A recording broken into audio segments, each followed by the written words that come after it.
Om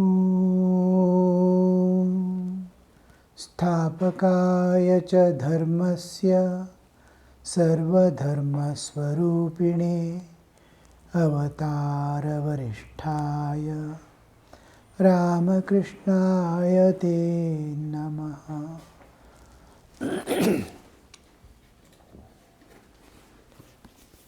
The Gospel of Sri Ramakrishna.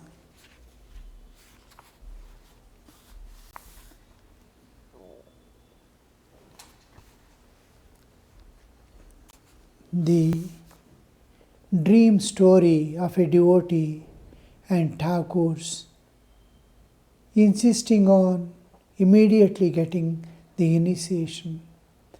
We saw what is initiation, how the soul evolves and reaches back the home, the source from whence it came.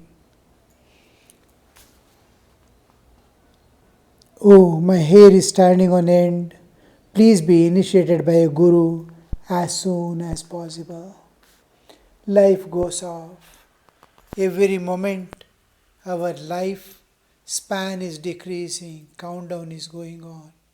The birthday the child has born, it is the countdown has begun. We don't live actually for 100 years, we die 100 years. It is coming down. It is like a candle burning. Candle burns, it looks it is burning, but every moment it is dying. When the light goes off, suddenly we see it is over. Till then we feel light is burning. It is alive, it is live, but it is dying away. So is the human life. Every moment our life is decreasing, we are moving towards death. Before the death appears, he must transcend the nature and go beyond. Let the body fall off, it doesn't matter. Once I know who am I. So this Sri Ramakrishna wants the soul to get realization as early as possible, because we do not know when our life ends, when the death is going to come. We'll continue with the Gospel. Shortly before midnight, Narendra and other devotees lay down on a bed made on the floor of the master's room.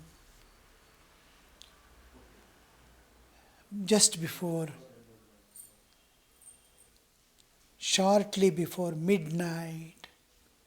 See how many hours they have been spending in thought of the divine.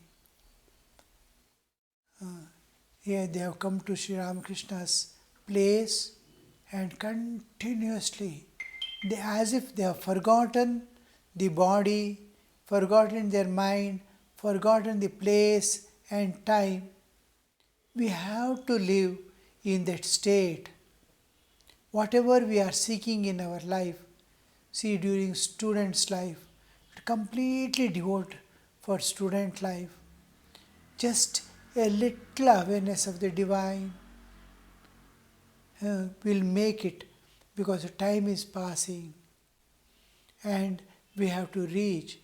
If the child acquires a little understanding of there is God to protect us, that much understanding is sufficient in the childhood days. Whatever I want, I can ask God. Whether He gives or not, it is my duty to ask, because He is the only one who is capable of giving. And if He doesn't give, the acceptance for not having given us, because it is a poison for us. If God has not given something and we are aspiring for it, it is. Now, when the jiva is in the karmic cycle, independent of God and nature, it is his karma and vasanas are working out. His life and situations of life, the pain and pleasure he experiences, sukha dukkha, everything is dependent on the karmic cycle. Nature is managing. But when a divine awareness, just an acceptance, a God, a thing called God is there, which we make the child to bow down in the, when a small child we take to the shrine in the house itself, or show the photo of gods and goddesses and point out. The understanding there is a thing, God, it is not visible, it is not something somewhere called God is there. That much awareness is sufficient, that it is affecting the karmic cycle. Just an remote understanding in the child's mind, it is becoming independent of the karmic cycle. To that extent, how much it is able to stretch, how much he is able to accommodate God within him, how much he is able to stretch to the God level, that much of karma he is independent of the karma. A day comes, the whole karmic cycle falls off with the realization of God. But he is not the one who accepts is not totally under the karmic cycle like animals. Now animals are entirely governed by nature and are under the karmic cycle. The human existence, a thing beyond is there, that understanding comes, is not totally, because God's kripa drishti is there on that jiva. And the second thing is, the nature wants, the plan of nature is evolution of the jiva. Jiva has to go evolve and go back to the source whence he came. It wants to go. So nature's plan is that the moment an understanding comes, he doesn't do anything, he doesn't do japa, dhyana, nothing he does, no spiritual practices, but a thing called God is there. That much immediately the nature starts working on him. It is the moment an understanding, remote understanding, not even active understanding. Somewhere something called God is there. If the child understands, it is sufficient. Nature starts nourishing that idea in the jiva, because it is the, now sukha dukkha are coming in his life in such a way, its direction is, when I was in forest, I used to see these leopards and tigers, bears and all, they used to move freely in that forest where I lived. And the cubs, small cubs, I'll be standing, the cubs wants to come closer to me. They are walking about half a kilometer away, 500 meters. The cubs want to come this side. The mother goes on pushing it. Wherever it wants to keep this step, it goes and stands there and pushes it the other side. Because I am standing there, half a kilometer away, 500 meters. But it is already started protecting that it should not come this side. Same thing happens with the nature. The acceptance of God, it starts protecting from the future karmic load that is going to fall on the baby, child, or the individual. It sees that this thought is protected. It may not develop, but this thought should not go away. That much of karmic protection the nature goes on giving. So Sri Ramakrishna is asking the making them as much exposed to God as possible. The whole world is put off. Day and night singing and dancing in thought of God. The whole atmosphere is changed. His continuously is exhibiting the superconscious states of entering into bhava samadhi now and then. He is standing and now singing is there, he is in bhava, in ecstatic state of love of God. So in this atmosphere, the soul, independent of body and mind are participating in some way but the soul is exposed to God. And God can penetrate into it. It can, just like you expose certain things, uh, some rice or dal or wheat in the box, it will be staying there for a month. And they put in the sun. They expose to sun. Sun can penetrate into the even small grains put in the sun. The innermost portion becomes heated up. All the water portion evaporates, goes away. Like that, God, the grace of God, the participation of God in the Jiva's life, existence, is possible when he more and more exposes and more he invites God to present. So Sri Ramakrishna is making them expose themselves to God and imbibe God within. So this long number of hours continuously in, and once the soul tastes that joy, that transcendental joy, the peace that cannot be explained or experienced anywhere in the world, the joy which can never be experienced in anywhere, in any type in the world, that joy, once if the soul tastes, it will never leave again. So here Master, shortly before midnight, the half the night has passed, midnight is in between. Just like 12 o'clock in the afternoon, how it will be. The half day has gone, the half day is to come. Before within few hours, if you are at 12 o'clock, just 5-6 hours left for the twilight to appear. The dusk is going to come. So after that, another 2-3 hours for the night to fall, total night. So here, this short time is there. Similarly, now it is midnight. Again, Sri Ramakrishna will see that he is on work at 4 or 5, an hour before the dawn. So that much of exposure. Now when they are sleeping at 12 almost at midnight and getting up at dawn, now you can see the sleeping period is not wasted, because the same trend, same awareness with which they are sleeping, the sadhana is continuing. Whole day how you spent, the same way the night is going away. With what awareness you sleep, with this you can see in the children, small young infants, they weep, shouting at this one, and then slowly, unable to bear, the mother goes on patting, doing this, that, and all. It enters into sleep. After sleeping, now and then it will be still sobbing. It will be sobbing. In sleep it is sobbing, because the day, how it has spent, is continuing.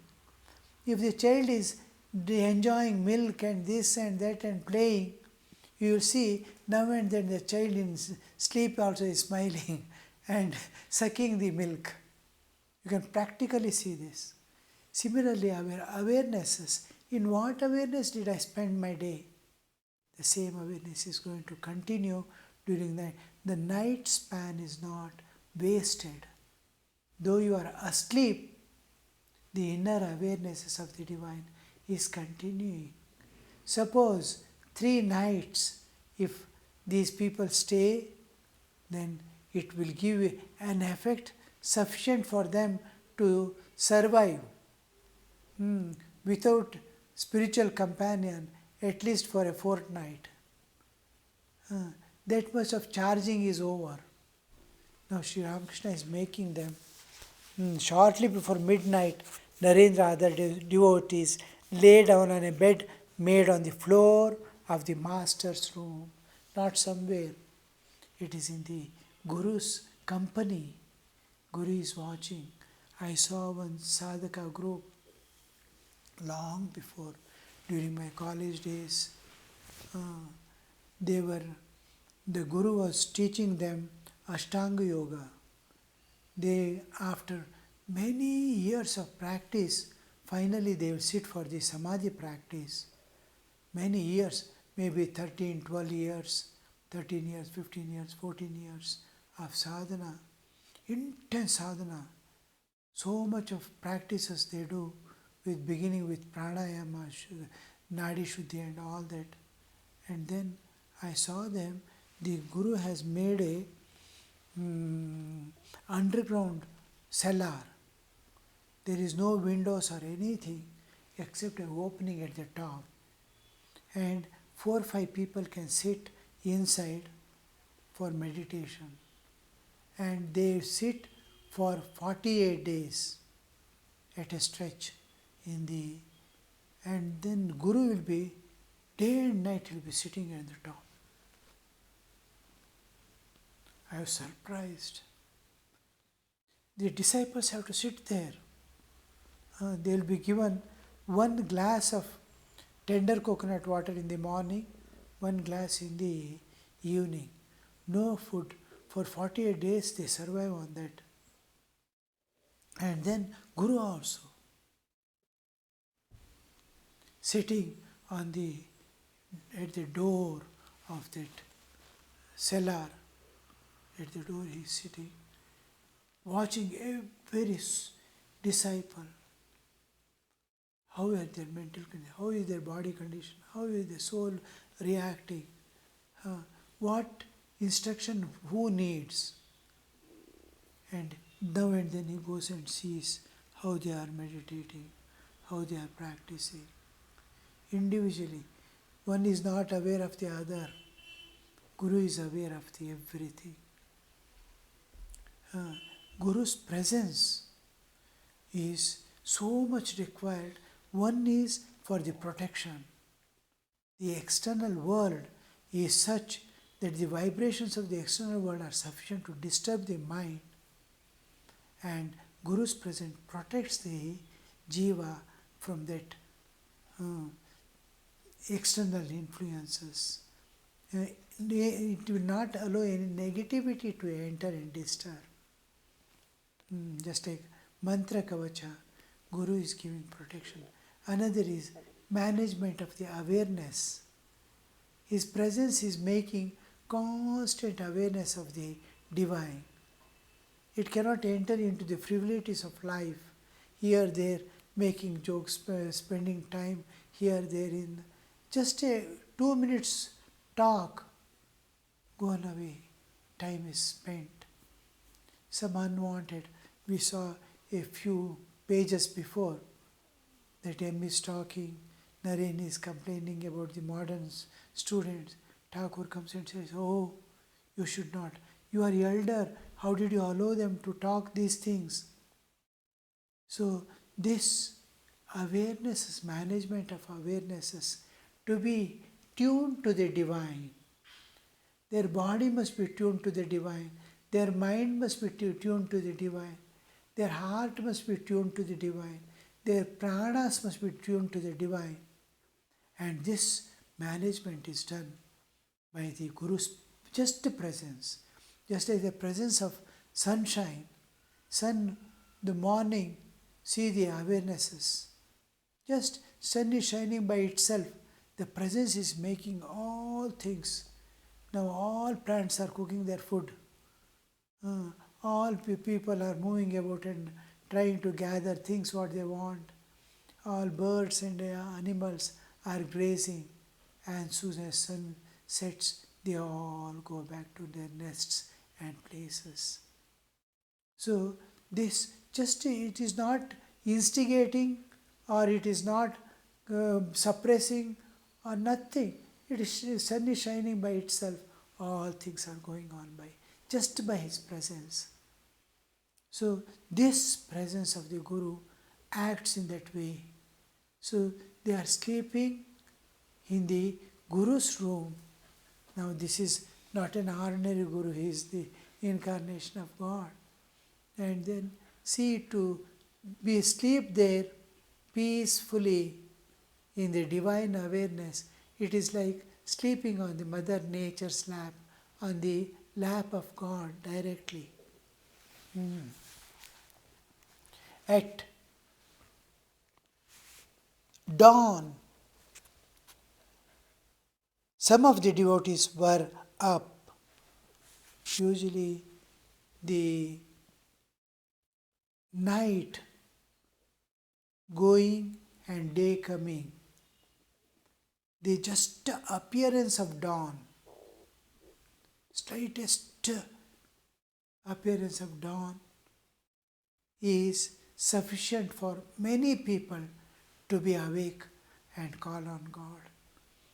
For some people, still before, like some birds, usually birds start chirping just at the slightest light change in the sky, the dawn is going to come. But there are birds in the anticipation of the dawn, they start chirping. So, like that, when the earliest a bird can call, like cock, the hen and cock, the cock usually at 4:30 in the morning, before the an hour or two before the dawn can appear, it starts cooing, calling. The dawn is going to come. It measures the passage of time at night. It is aware of the time passing, and it is going to come. Dawn is going to come. And it adjusts its awarenesses according to the position of the earth. That is, in summer it is long, days are longer. In winter the days are shorter. According to that, it gets adjusted, you see, everything beautifully. And at dawn, before dawn, this earliest waking of a life on the earth is called Brahma Muhurta.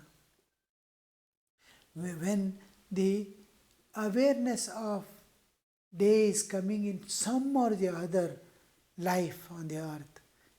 So, human waking up at Brahma Muhurta and calling on God with dawn, it intensifies just like he is getting up at Brahma Muhurta and sitting for meditation or just opening his eyes and looking around, and all jivas are asleep. Silent, in that silence, he is feeling the presence of God. At dawn, you see there is a tremendous change in the awareness. Just like the external, he has that time, about an hour and a half or so, he has spent in tuning with the nature and divine. And when the nature is changing and the light is becoming brighter and brighter, his awareness of the divine becomes brighter and brighter. He is matching more and more with nature. The redness in the sky when the sun is up, just rising sun, appearing sun, the whole nature changing. He feels the complete presence of the divine at that time.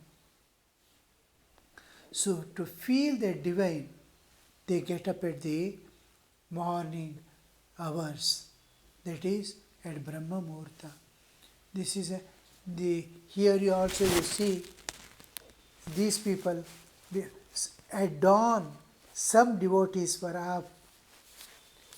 They saw Master naked as a child, pacing up and down the room, repeating the names of various gods and goddesses.